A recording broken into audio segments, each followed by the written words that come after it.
ഈ കടക്കാരൻ ഉറങ്ങിക്കൊണ്ടിരുന്ന സമയത്ത് ഇവനാണെങ്കിൽ അവിടെ ഇലക്ട്രിക് കാറ്റിനെ മോഷ്ടിക്കാനായി ചെന്നു. പക്ഷെ പെട്ടെന്ന് അയാൾക്ക് ബോധം വന്നു. എന്നിട്ട് നിന്റെ പോക്കറ്റിലുള്ള എല്ലാ സാധനങ്ങളും എടുക്കാൻ പറഞ്ഞു. ഇത് ഇന്നും ഇന്നലെയും തുടങ്ങിയ പരിപാടിയല്ല. ആ കടയിലുള്ള പാതി ഇലക്ട്രിക് സാധനങ്ങളും അവന്റെ പോക്കറ്റിലുണ്ടായിരുന്നു.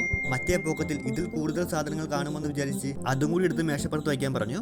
പക്ഷെ അതിൽ സാധനങ്ങളൊന്നുമില്ലായിരുന്നു. ഒരു ബുക്ക് മാത്രമേ ഉണ്ടായിരുന്നുള്ളൂ. തുറന്നു നോക്കിയപ്പോൾ അവന്റെ കഴിവ് കണ്ട് അയാൾക്ക് അത്ഭുതം തോന്നി. ഓരോ പടങ്ങളും നല്ല റിയാലിറ്റിയിൽ വരച്ചു വെച്ചിട്ടുണ്ട്. മോഷ്ടിച്ചെടുത്ത സാധനങ്ങൾ കൊണ്ട് ഇവൻ എന്തൊക്കെ ഉണ്ടാക്കുകയാണെന്ന് അയാൾക്ക് മനസ്സിലായി. പക്ഷെ ആ ബുക്ക് തിരിച്ചു കൊടുക്കാതെ അവനെ അവിടെ നോട്ടിച്ചു വിട്ടു. ശരിക്കും ആ ബുക്കിന്റെ കഥ എന്തെന്ന് വെച്ചാൽ ഈ തുരുമ്പ് പിടിച്ച് നശിക്കാറായ മെഷീൻ അവന്റെ അച്ഛൻ അവൻ ഇൻട്രൊഡ്യൂസ് ചെയ്ത് കൊടുക്കുകയാണ്. ആ മെഷീന്റെ പ്രത്യേകത എന്താണെന്ന് അവൻ ചോദിച്ചപ്പോൾ അത് തനിയെ നമ്മൾ പറയുന്ന കാര്യങ്ങളൊക്കെ എഴുതി തരുമെന്ന് പറയുകയാണ്. എങ്ങനെയും ഇത് ശരിയാക്കിയേ പറ്റൂ എന്നും പറഞ്ഞു. സ്റ്റെപ്പ് ബൈ സ്റ്റെപ്പ് ആയിട്ട് എല്ലാം നേരെയാക്കി വരികയായിരുന്നു. കണ്ടന്റ് എല്ലാം കുറിച്ചിട്ടിരുന്നത് ആ ബുക്കിലാണ്. ജോലി ചെയ്തുകൊണ്ടിരുന്ന സ്ഥലത്ത് ഷോർട്ട് സർക്യൂട്ട് ഉണ്ടായി തീ പിടിച്ച് ഇയാൾ മരിക്കുന്നു. അച്ഛൻ മരിച്ചതിന് ശേഷമാണ് ഇവൻ ഓരോന്ന് മോഷ്ടിക്കാൻ തുടങ്ങിയത്. ബുക്ക് തിരിച്ചു കിട്ടിയാലേ എക്സ്പെരിമെന്റ് വീണ്ടും തുടങ്ങാൻ പറ്റൂ. അതിനുവേണ്ടി അയാളുടെ പോയി.